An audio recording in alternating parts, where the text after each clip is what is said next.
I have covered many Native American legends on this channel, and today I wanted to cover one from the Cherokee that involves a race of little people who were said to live in the wilds of Tennessee, Georgia, and North Carolina.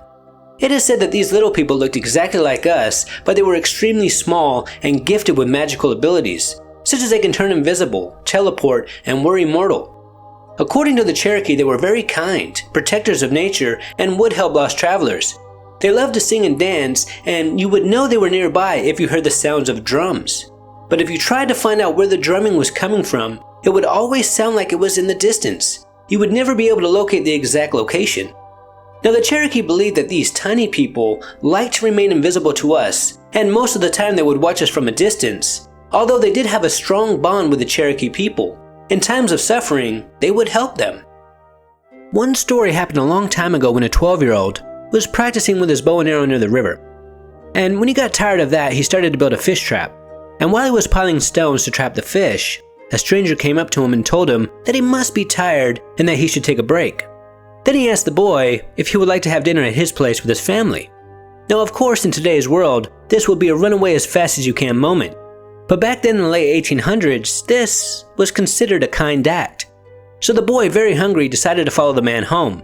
And he had a great dinner, played with the other children, and he saw someone he knew. A friend of his family entered into the house, and this made him feel more comfortable.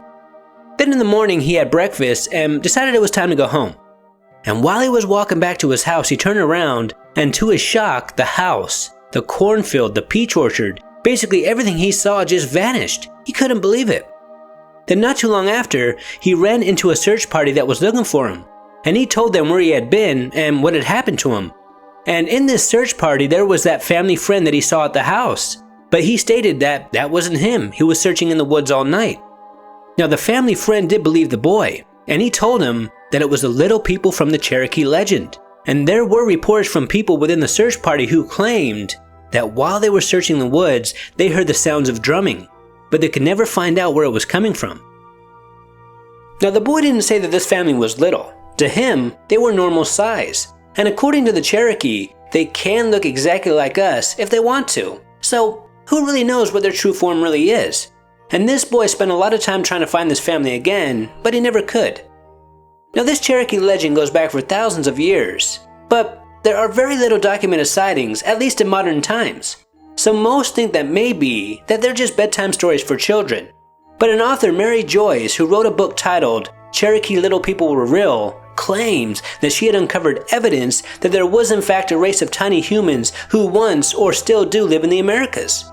Some of this alleged evidence was uncovered by Walter Middleton, one of the people behind the construction of the Western Carolina University campus in the 1930s, during which they allegedly made some very strange discoveries. Joyce stated, "He and a few other men worked on the first buildings that were constructed at Western Carolina University.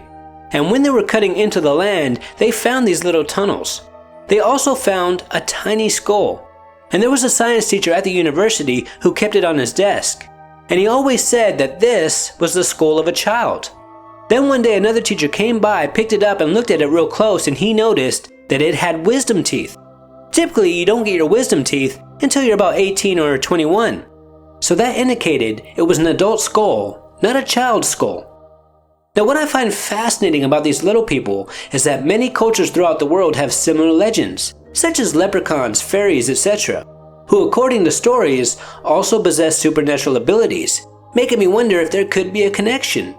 Some believe that these magical entities are multidimensional beings, and I have covered alleged fairy encounters before, and they are shockingly similar, such as they love to dance and sing. Sometimes people swear that they can hear music, but they can never locate the source. And they could also turn invisible at will. Now, these stories go back way before the Native Americans and Europeans even had any contact with each other, but yet they have very similar legends about magical little people, which is extremely fascinating. One story I've always wanted to cover, and it is one of the most viral stories of all time. In 2006 in Alabama, people swore that they saw a leprechaun walking throughout the neighborhood. And these rumors swept through this town like wildfire, and everybody was on the lookout for this leprechaun. Then one day, dozens of people swore that they saw it sitting in a tree. Now, what's amazing about this case is so many people swore that they had seen a leprechaun, And this story went super viral because it's just so strange. And it does make me wonder if this, whatever it was, could be connected to the little people of the Cherokee. Or was it simply just a hoax or some kind of mass hysteria?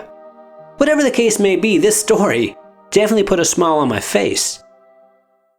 Well, just in time for St. Patrick's Day, crowds are coming by the dozens to get an up-close view at what some say is a piece of Irish folklore. Some people in the Crichton area of Mobile say a leprechaun is taking up residence in their neighborhood.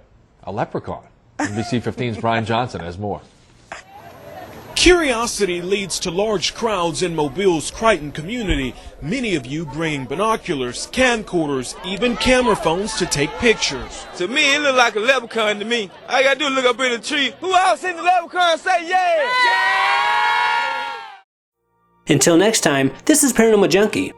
Make sure to hit that subscribe button and stay tuned.